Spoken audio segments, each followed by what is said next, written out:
So there's a chant that we do at the beginning of the class. I think it's called Namo, and I kind of did my research. It's about bowing to the divine teacher within. Could you explain it to me? You got it. So Kundalini classes begin with invoking your higher self. So what we're doing is really channeling and connecting with that part of ourselves that's always reaching and seeking our growth and our higher self. So when I say your higher self, it's really just that part of yourself that knows you can be more and wants to be more. Sure. So Om Namo, Ong is that primal wisdom that you contain within yourself. And it's Om Namo, Guru, Dev Namo. Guru is anything that takes you from darkness into light. Okay. So we are connecting with your Guru. You are one of your own teachers. Okay. But it's also recognizing that these practices come to us from a long lineage of teachers that have come before. So we are connecting with those teachers and the lineage of Kundalini Yoga teachers. And what some of my healers have made me understand is that we're also connecting with our ancestors and our guides. So as you mentioned, there are many varieties of yoga, but at its core, the word yoga means yoking or to join. It can also be understood as unity. What are we uniting? So as human beings, we're multidimensional. We have a physical body, it's our container as we navigate this physical realm. We've got a body. We've also got a mind, a brain, which regulates our thought patterns and really just coordinates everything that's happening. And we've also got a soul or a spirit element, as well as an emotional element in our heart. And so yoga is the process of integrating all these parts of ourselves and bringing them into some level of harmony. You know, it's now been understood, it's something that the yogis always knew, that there's a very strong connection between body and mind. When you're sad, what happens? Your body, you often slump from, there's a bit of a downward energy that happens. When you're happy, there's a sense of upliftment, you radiate. And so this body-mind connection, as well as soul connection, is what we're really working with and harnessing in yoga. So that's foundational, I would say, to all styles.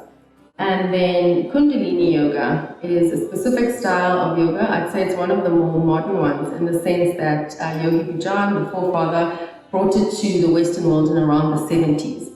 Kundalini, the word also umbilini in African traditions, is your primal life force.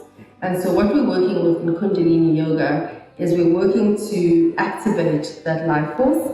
And that once that life force is activated, then you're in a position to reach your full potential. I often hear the term alignment when it comes to spirituality, and you're speaking about mind, body, and soul. Would you like to just elaborate on that when you speak of alignment?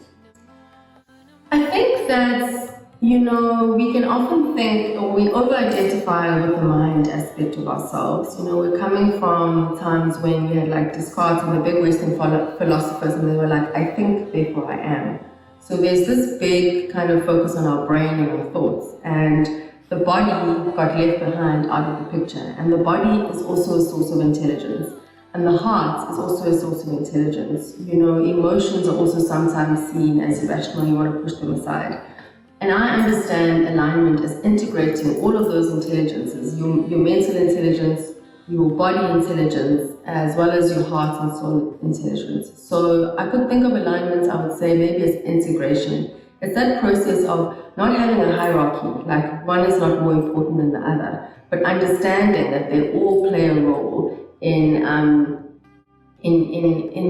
guiding you, really. These are all guides. The brain, the heart, the body. So I would say alignment is having a respect for all of these different sources of intelligence. We're working to stimulate our primal life force energy. So that's what actually Kundalini is. And we envisage it as stored in the base of the spine. It's coiled. Some people represent it as a snake. So it's this coiled up thing, or like a lock of hair. And what we're doing through breath work, through meditation, through chanting, through sound, and through movement, is that we're activating and we're stimulating that energy. So we're releasing it from the base of our spine. And as it uncoils, it basically invigorates and it energizes our energy centers in the body. And so as we invigorate that energy, it also stimulates our energy and our capacity to meet life's challenges. So basically, Kundalini, we're really working with the harnessing and the channeling of energy in a way that capacitates us to be able to rise to like the occasion of our life. Okay. You speak of energy centers. Would that be the same thing as chakras that you mentioned as well in your class earlier? Exactly. So chakra in Sanskrit is actually a wheel, and so I also like to think of it as a wheel, an energy center. And so with chakras, you won't necessarily see them on an X-ray, right?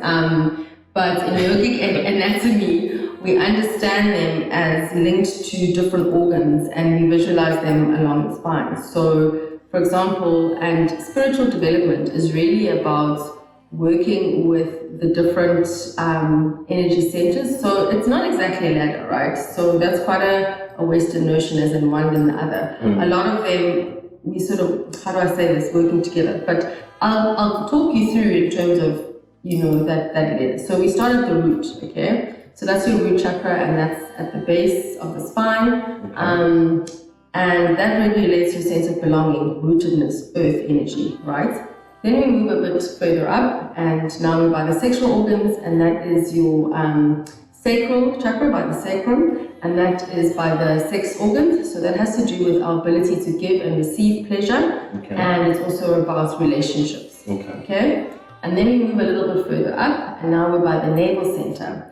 And that chakra is represented as like the sun, and that has to do with your sense of willpower and your sense of who you are. So it also regulates your ability to start and see things through. Okay. We work a lot with the navel chakra in Kundalini, because that's also seen as a very powerful source of energy. Initially, that was where our umbilical cord was, and we still understand that there's a cosmic connection. It's a life-giving chakra.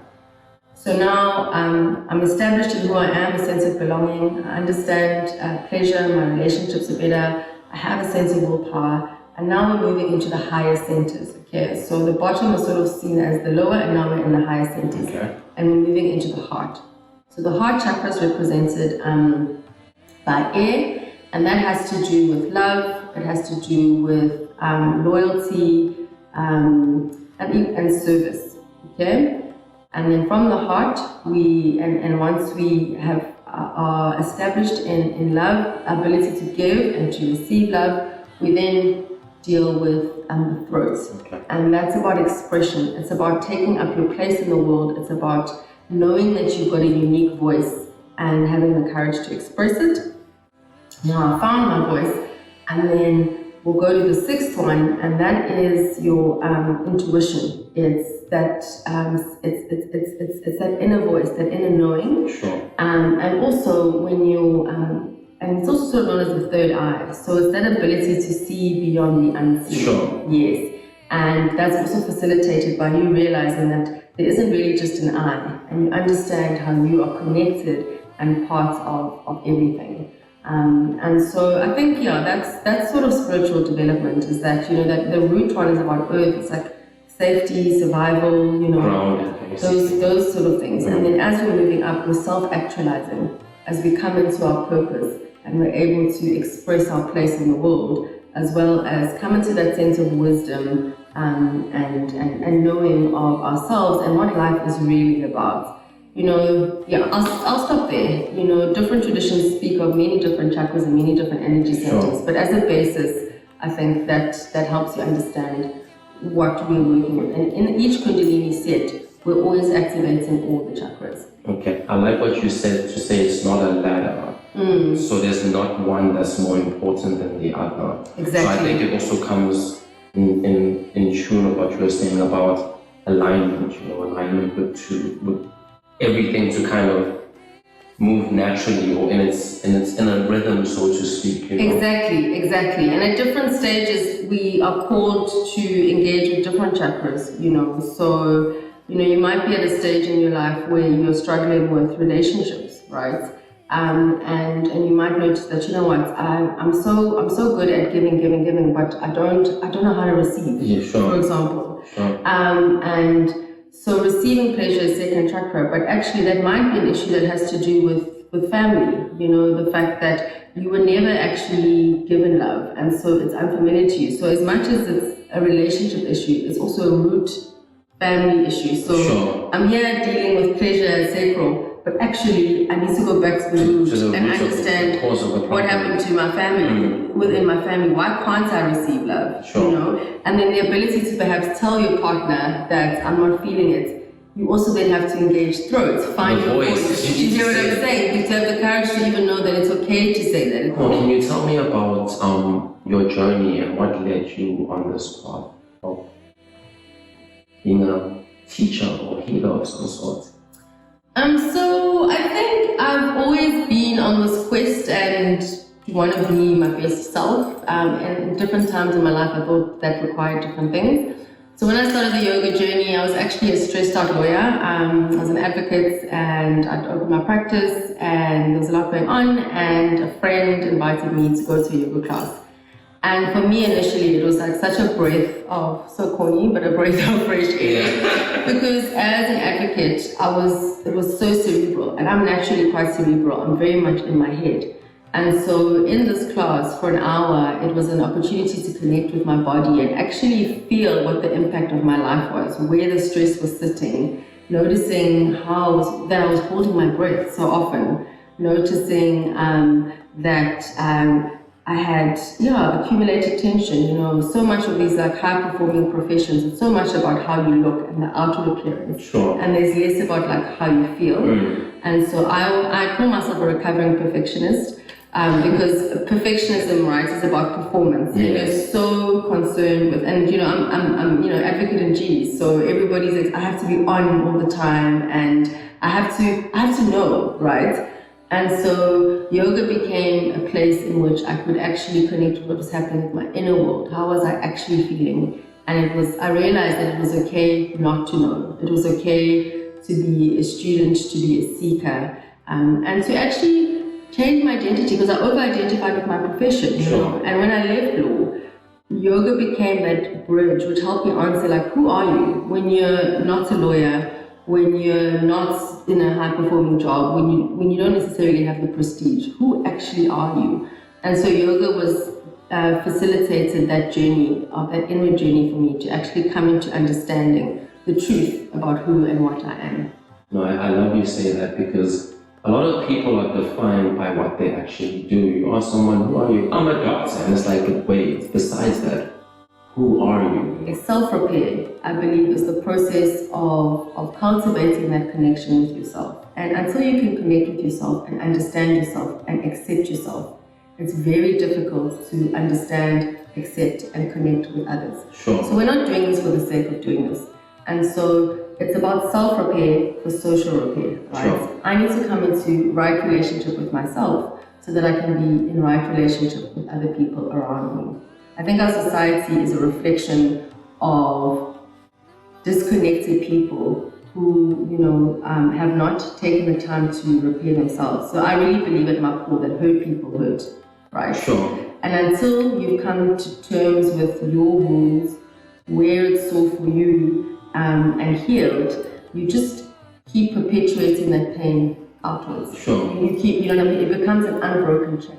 That heartache that you had 15 years ago, if you haven't processed it and worked it out, that's still stuck in you. It's still sitting somewhere within you. Sure. Yeah. I remember the first time I came to your classes, there was some deep breathing in and that you do, and then that you exhale it all out, And I just found myself like, oh my God, like what was that I exhaled? And I wasn't even aware, but you could feel like sort of like the weight being lifted off, and you're just breathing it out. So, and I feel that you're right, we tend to carry a lot of things with us, past traumas or childhood issues that we have, and we end up taking that into our adulthood and end up feeding that to our children, and we Exactly. Namo,